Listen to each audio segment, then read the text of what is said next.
this video I'm going to take you through NetBeans. I'm going to show you the 4 projects, like I mentioned, version 1 of PHP, version 2, version 3, and then finally we'll end up with the Java implementation as well. Now I have to remind you, this is just the beginning of the project, so the Umicom Framework isn't quite ready just yet, but as I progress with the project I will show you incremental development. Now in NetBeans I will just basically take you through the 3 stages or the 3 versions that I did in PHP, and then finally we'll start talking about the Java implementation of my UMVC or the model view controller. So initially when I started the project of building the Umicom commodity exchange, I did it in a pretty much a very procedural way. As you can see here, I've got different folders: bank, classes, commodities, okay, style sheet. Yeah, so at the time, as you can see the function here, I've got very much procedural coding. You can see PHP mixed in with some HTML. See, it goes on for hundreds and hundreds of lines. That's 1134. As we developed, we started getting tangled up into something called spaghetti coding. So the code was very tangled up, it was very closely coupled, if you know these terms. So any changes I make in the code or in a function, it can have an adverse effect on the entire application. That the entire application could break, or by fixing one bug in the application, it could sort of have an adverse effect on other functions as well. So it was very difficult to manage and to scale, and that's what brought me to deciding in my second MSc to implement some sort of framework that will enable me to scale up the project.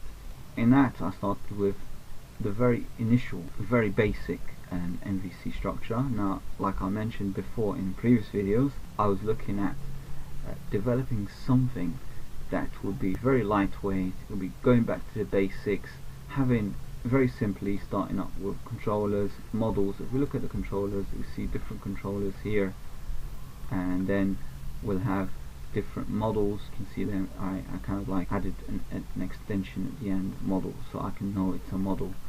But I've got pretty much all the models here, and then I've got a folder called utils, views, different views, and then I tried to put them in different folders. So I've got index folders, got index.php, logins got another index.php as well. As you can see, so every folder has its own sort of view. If we look into one view, that's all it's got. It's just something very simple. You can see it's still got HTML and some PHP, not that much, but as you can see, this is pretty much a little bit more. And you can see here that I've got, if you recognize some of the code and some of the styling and divs and classes and IDs, it comes from Bootstrap library, the Twitter Bootstrap library. So I've implemented Twitter Bootstrap, and you can see again it's very long. It wasn't the best solution, but it was just the first attempt, and I was still learning about MVC. It was very new for me, very confusing. I did attempt to look at some PHP frameworks such as CodeIgniter, Zen Framework, Cake PHP, Laravel, and just there's so many. I did find them very, very difficult to learn. Although they do claim on their sites, they claim they're very easy to learn and that's their advantage, but I personally found it very difficult. Eventually I did pick up the concepts and so on, but after a long time I didn't grasp it straight away. It wasn't like just looking at it once and trying to understand it straight away. It for me in the beginning was very, very confusing. So I wanted something that would be very it's kind of like self-explanatory. You look at the code, you look at the structure, and you can figure it out in just a couple of minutes. You look at it and you say, oh, this is all I need to do. I just need to do this, copy this folder across, and that's it. Or change a couple of files and that's it, and it works out of the box. So I want something very intuitive, something that people can just look at and understand straight away and pick up the simple concepts very quick. So what I decided to do, if I just close version 2 down, go into version 3, let's see the differences. So now we've got 2 folders only. Compare it to the top one, you can see there's quite a few folders, right? So you see how many folders here, and now we've only got 2 folders. So let's close down version 2 completely and look at version 3. In version 3, what I've got, anything associated with the framework or the scaffolding, you know, the plumbing of how the actual framework works in the background. It doesn't really kind of like concern the developer or the user that much. So let's just keep it in a different folder. So I've created a folder called Java MVC, and here is where all sort of the architectural side of the framework and how it sort of route calls and routes to methods and controllers, and you know, decides on which views to show and all that stuff.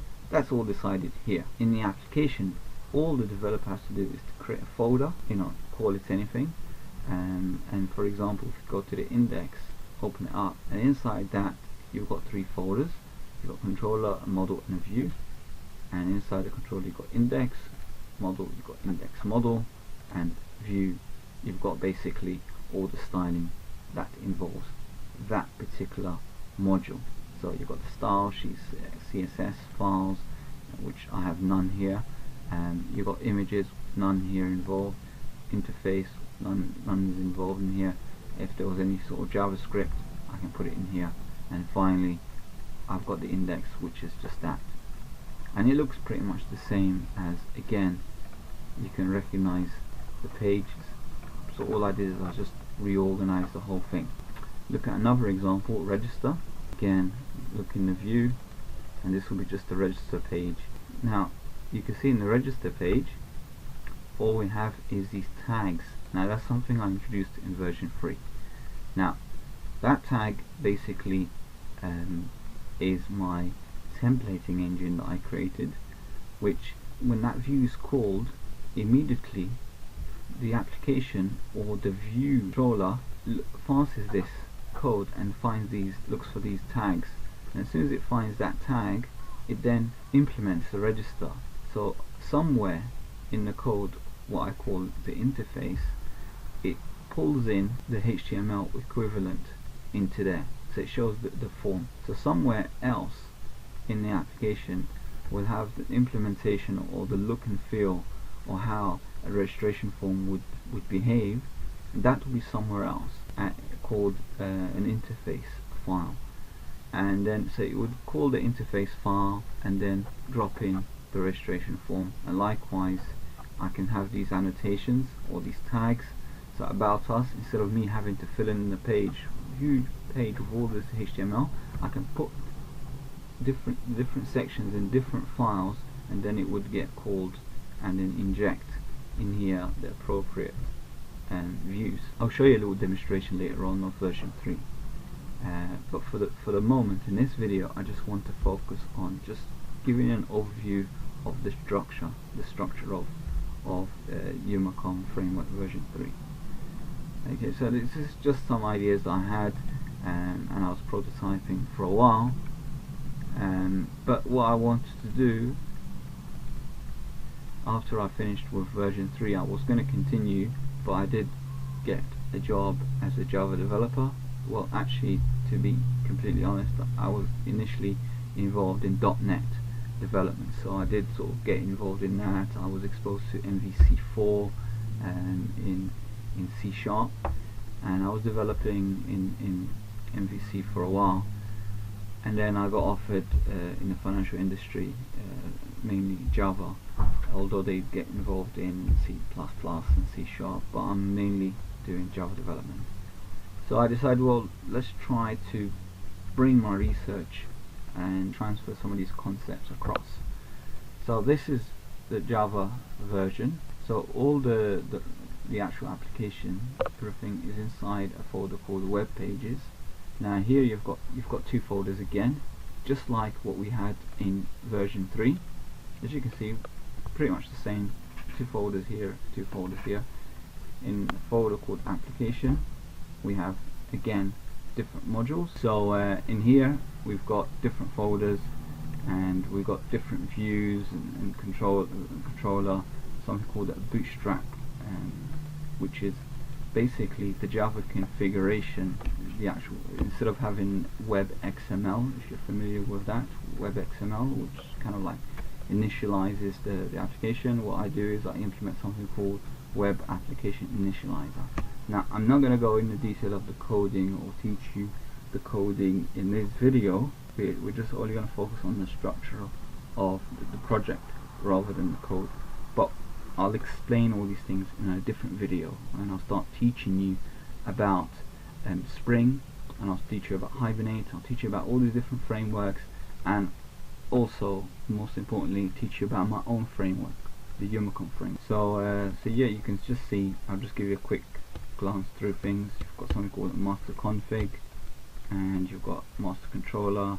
There's no models here, no testing, and no views. In the views I've got Bootstrap framework, so you might recognize some of these things. That's all pretty much it really in that.